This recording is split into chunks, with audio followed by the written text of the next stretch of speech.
You ordered something for $40 and paid $8 in delivery and service fees without really looking because the convenience felt worth not checking. Now multiply that small moment of not checking across streaming subscriptions, delivery apps, and a dozen other convenience services, and you arrive at a real number. Most households are bleeding somewhere between $200 and $500 a month into convenience costs they have never actually audited. The problem is not that convenience is bad. It is that convenience pricing is specifically designed to feel small in the moment and invisible in aggregate, and almost nobody adds it all up until they sit down and force themselves to look. Here is exactly how to find that number and cut it without losing the parts of convenience that genuinely matter to you. Welcome to Daily Money Mindset. Let us start with why convenience costs are different from other spending categories, because understanding the mechanism is what makes the fix actually stick.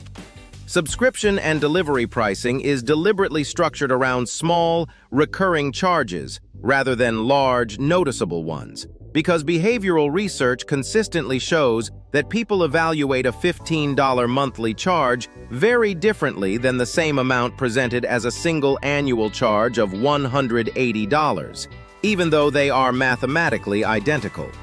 This is sometimes called subscription anesthesia, and it is the entire reason recurring billing has become the dominant model across software, media, and delivery services. The first step in the audit is what we call the full recurring charge inventory, and the key word is full. Most people can name their 2 or 3 main subscriptions immediately, but genuinely cannot recall the complete list without checking. Pull your last 2 months of bank and credit card statements and write down every single recurring charge, no matter how small. This single exercise routinely surfaces forgotten free trial conversions, duplicate services across household members, and subscriptions tied to old hobbies or jobs that quietly continued billing long after they stopped being used. The second step is categorizing each item by genuine value delivered versus habitual continuation. For each subscription, ask one specific question. If this canceled today and you found out in 30 days, would you actively miss it, or would you simply not notice? This distinction matters because some subscriptions provide real ongoing value, and some have simply become background noise that you have stopped consciously evaluating. Streaming services are particularly prone to this, because most households subscribe to far more platforms than they actively watch in any given month. For streaming specifically, the optimization strategy in 2026 is rotation rather than permanent multi-subscription. Instead of maintaining 4 or 5 streaming services simultaneously, many of which sit unused most months, subscribe to 1 or 2 at a time, binge what you want to watch over a focused period, and rotate to the next service the following month. This single change alone can cut streaming costs by 50% or more for households watching content across multiple platforms, because you are paying for active viewing months rather than passive access months. The third step addresses delivery and convenience app fees specifically, which have become one of the largest hidden cost categories in modern household budgets. Delivery fees, service fees, and reduced tipping pressure on delivery apps frequently push the total cost of an order 30 to 50% above the menu price. The fix is not eliminating delivery entirely, which removes genuine convenience value for busy weeks, but being deliberate about when delivery makes sense versus when it does not.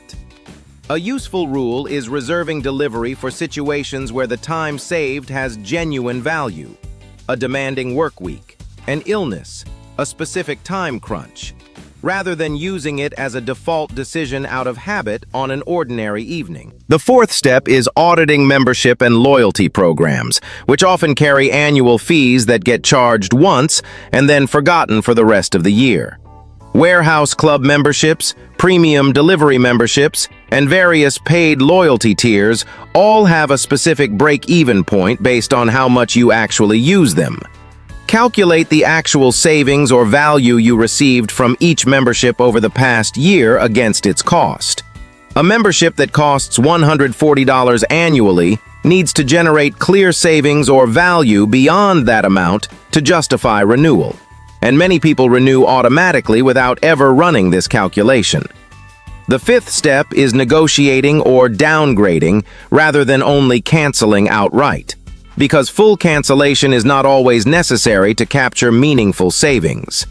Many subscription services offer lower-tier plans with fewer features that still meet your actual usage pattern, and many are willing to offer retention discounts if you call to cancel and mention you are considering leaving.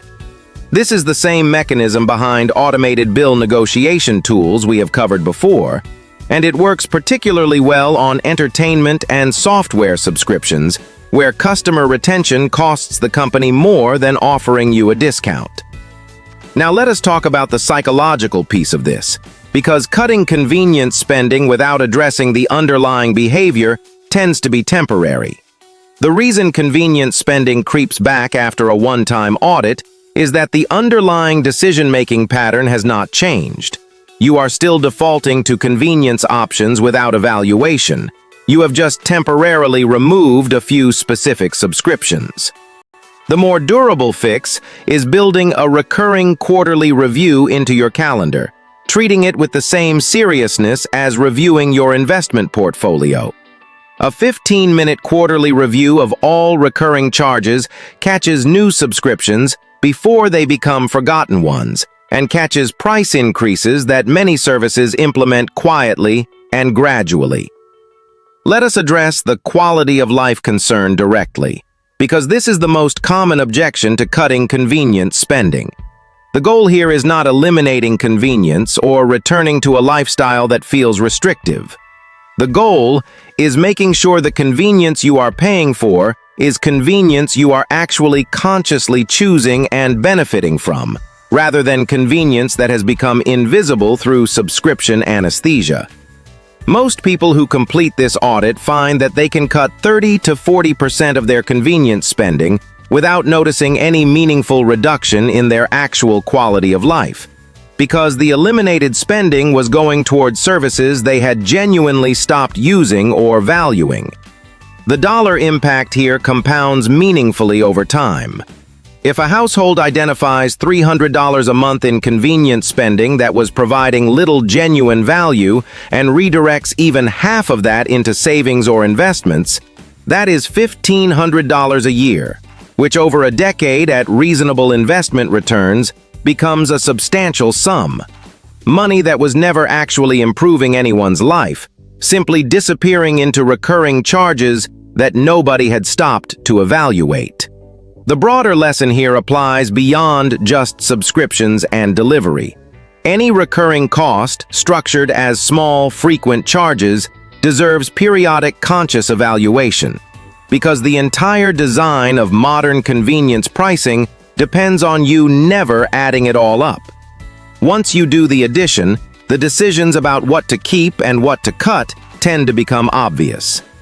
If this gave you a clear next step for auditing your own convenience spending, hit the like button and subscribe to Daily Money Mindset for 3 videos every week on practical strategies exactly like this one. Drop a comment below and tell us what surprised you most when you actually added up your recurring charges. We read every comment. Tools and resources mentioned today are linked in the description below.